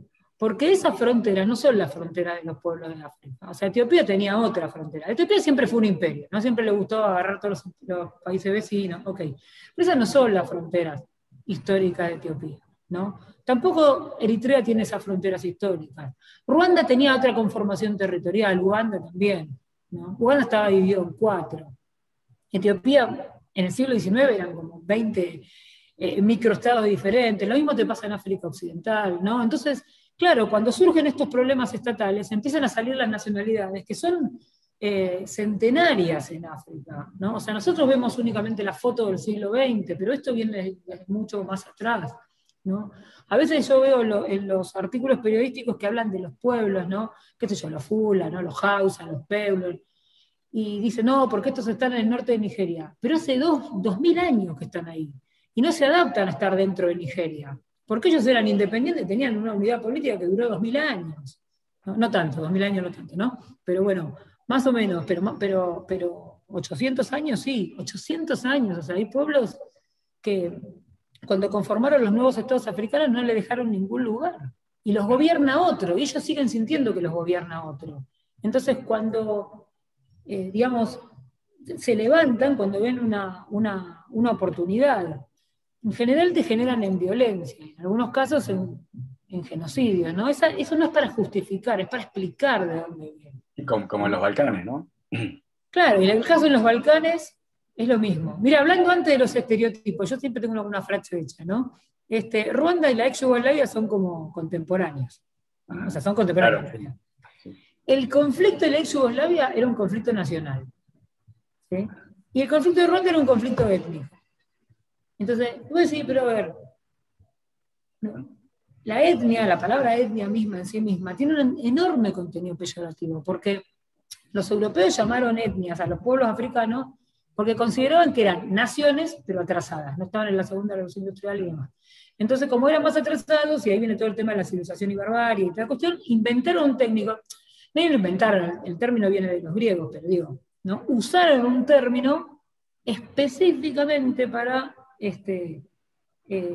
hablar de los pueblos africanos. Pero en realidad son naciones que tenían otros estados, que ninguno respetó, ¿no? Y de eso no hace tanto. Hace 100 años África estaba totalmente colonizada, hace 70 años también, ¿no? Entonces, falta tiempo para África, falta tiempo, ¿no? Qué sé yo, la violencia ojalá siga en este camino de ir mermando, que pareciera que no, pero la verdad que hace 30 años era otra cosa el continente, estaba en llamas, ¿no? En llamas. Pero bueno, ojalá sigan así, y hay algunos estados que, no el caso de Etiopía, bueno, el caso de Etiopía yo pensaba que iba a degenerar hacia otro lado, la verdad que a mí me sorprendió el año pasado.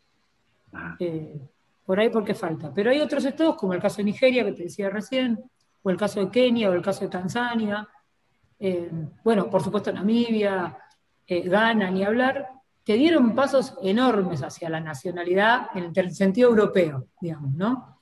en decir, bueno, en empezar a decir, bueno, no somos ni Yoruba, ni Igbo, ni Fula, somos nigerianos, ¿no? No somos Peul, somos senegaleses, ¿no?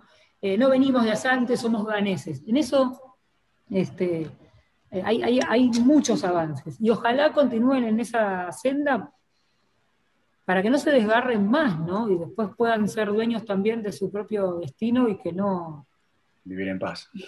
Claro, y vivir en paz y que no estén sujetos a las influencias, tanto a las influencias externas, que tampoco es cuestión de echarle la culpa siempre afuera, ¿eh? No es eso. Las dinámicas propias africanas, ellos tienen muchas responsabilidades en mucho de lo que pasó, ¿no? Son los africanos los que aceptaron esas fronteras también, ¿no? La Organización para la Unidad de África, en el texto dice que no va a discutir las fronteras, así que, o sea, hay mucha responsabilidad local y hay responsabilidades foráneas. Son los que llegaron a la vida independiente en el siglo XX. No en el siglo XIX como llegamos nosotros, no en el siglo XVIII como llegaron otros, donde el mundo era otra cosa. Y el sistema internacional también era otra cosa. Entonces, un poco eso, ¿no? Así que bueno, gracias por el comentario, porque no habíamos hablado de Etiopía, es verdad. Sí, muchas gracias. Para ir cerrando, por favor, la audiencia, quiero hacer dos breves comentarios. Uno es este principio de soberanía que todavía el mundo, digamos, lo tiene muy a rajatabla como principio, obviamente, de las relaciones internacionales, que choca y se tensa con los derechos humanos y la defensa de los derechos humanos que son universales, y el principio de la responsabilidad de proteger que tiene la comunidad internacional ante hechos aberrantes como el proceso de genocidio. Y otra cuestión que aprendí gracias a Waller, que es un especialista, que es del Auschwitz Institute, es que para perpetuar un genocidio no hace falta que mueran 3 millones de personas ni 20.000 personas, sino es que haya un plan sistemático de intento de aniquilación de un grupo por raza, religión, etnia, nacionalidad, que son los 4 limitantes que ya hablamos ayer. Pero digamos, con que haya la intención y que uno muera para que se deduzca esa intención, ya con una muerte, pero con el plan de genocidio ya se puede juzgar como genocidio.